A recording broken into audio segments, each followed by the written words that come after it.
In 1964, 38 New Yorkers watched through their windows as one of their neighbors was brutally murdered.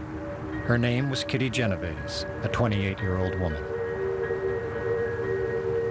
The Genovese incident, where a young woman coming home late at night from her work was assaulted by somebody who was one of those random, crazy people. Kitty was running up the block, and Winston Moseley ran after her until she reached the midpoint of the block, almost directly under this streetlight. Moseley caught up with her and stabbed her 4 times in the back. Her screams were loud, unmistakable, and reverberated throughout the entire area. The lights went on in the windows around the courtyard, so we know that people were seeing this. Nobody called the police. Somebody who lived on the 7th floor opened his window and yelled out, "What's going on down there?" When Moseley heard somebody yelling out, he ran back to his car. Kitty was still alive. She managed to get up. She staggers around the corner here, still screaming. People in that building heard her as well, and she collapses inside this hallway.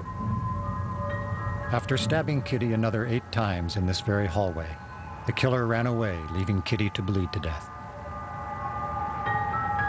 Eventually, a neighbor called the police, but it was too late. Kitty died before the ambulance could get her to the hospital. That shocked the city. Now, it's not that a person got murdered that shocked the city. That happens, sadly. It's that a person got murdered and her neighbors watched and nobody did anything. Biv Latney and I, we read about the murder, as did everybody else. Here we were 2 young social psychologists starting our research careers. We knew about Stanley Milgram's set of experiments on obedience to authority. And we started to think about, in an offhand way, what could have produced the Genovese effect. Perhaps Kitty Genovese might have been alive today if fewer people had seen her. There were perhaps 38 people who could have responded, but each were looking to see what these other people were doing. First of all, I would like to thank the 2 of you for being here today to help out in this study. To test their theory, Darley and Latney conducted an experiment. This woman believes she is hearing someone on the other end of the phone having a seizure. I could really use some help. Hello? Could somebody help? If you knew there was nobody else but you to help, you got up, you opened the door of your room, and you headed off to find the person.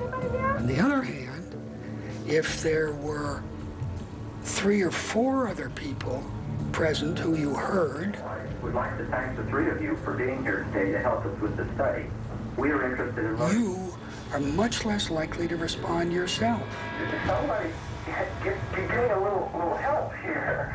I'm having a real problem right now. Help me out. The responsibility any individual feels for helping is diffused when there are other people who could also help. So what can we say back to the bystanders in the Genovese situation? The first thing we can say, I think, is they got a bum rap. They were reacting the way that you or me might react in those situations. There have been many incidents like the Genovese incident since then. And there have been many incidents in which people who could help don't help.